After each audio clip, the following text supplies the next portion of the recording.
These are actually awesome times for meditation, prayer and spiritual practice as the world spirals into madness and chaos. Going within is the only antidote. That's why there is such an explosion of spiritual practice in the world today. The pull of the world. Sex, drugs, and rock and roll, as it spins into madness and chaos, is so constant, strong and all-pervasive, that everyone, kids and adults alike, need to be aware of an alternative to this insanity which you can see will not let up and is increasing at a rapid pace. This is Kali's time. Fasten your seatbelt. The only refuge is within. Many years ago I saw a bumper sticker that read, "God is coming. She's black. And boy, is she pissed." Hirata Roshi had a monastery in a very harsh climate in Japan. He was offered a chance to move to a more temperate location. He replied, "No thanks, this harsh place forces men's minds into the pits of their bellies." That's what Kali is doing now with her crazy dance, and unpredictable twists, holding our feet to the fire. There are many paths leading to the same goal. One size does not fit all. These books will give you a small sample of the diversity. Mindfulness is just a start. Here are 4 of my favorite books. They may not all appeal to you. Choose what you like. Think for yourself. They are all very different expressions of the same truth, yet they are all basically the same. All dogs howl alike. Truth is one, sages call it differently. This is the path of the mystic. The Bhagavad Gita, the Song of God, with a brilliant introduction by Aldous Huxley. This is the first book I read in Spain in 1963 in a little fishing village. That made any sense out of life to me. It answered every question I did not even know I had. One of my favorite books is The Way of a Pilgrim. This very simple practice can be adapted to any path in any tradition. I don't know of a better, simpler example of japa, unceasing prayer or constant remembrance of the divine force.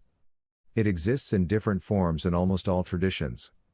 I've been reading it for almost 60 years, particularly if my practice gets a bit stale. I call it the essence of Christian mysticism. It very beautifully explains prayer of the heart. You see, there's a rhythm in the body between the breath and the heartbeat. It describes most beautifully this prayer of the heart, which can be practiced in any tradition. The RM French translation is the first in English from the Russian, done in 1940. It capturing the essence of the narrative. The third is Three Pillars of Zen by Philip Kapleau. This is a chemically pure secular roadmap to enlightenment, particularly for Westerners. The section on enlightenment experiences of 8 ordinary men and women is so encouraging. It especially ties in well with Indian Vedanta, Christian Union, Al-Haq, the real of the Muslims, and the highest experience of the Jewish tradition. When Rabbi Yitzhak Meir was a little boy, someone said to him, "Yitzhak, I'll give you a gulden if you tell me where God lives." He replied, "I'll give you 2 if you tell me where he doesn't." What kind of culture produces a kid like that? The fourth is The Spiritual Athlete, a primer for the inner life. It contains 22 biographies and the wisdom of mystics of many paths. It was selected by the Library of Congress for talking books, used in some hospice programs and schools. Think for yourself. The proof of this is only one's own direct experience. This is the mystic's path. Only made clear to the eye of the mystic. Friends, there is something about you that you don't know yet. The purpose of life is to uncover that knowledge.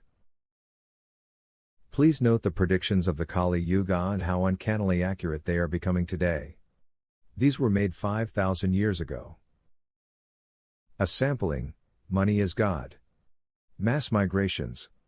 Overt sexuality. Rampant drug and alcohol abuse. Wholesale killing. And more. And the very positive and encouraging last one. Spiritual practice is at a great discount. It produces tremendous results with little effort in these turbulent times. Kali means black. Look carefully at the image, she's fierce, but also very benevolent. Now is her time.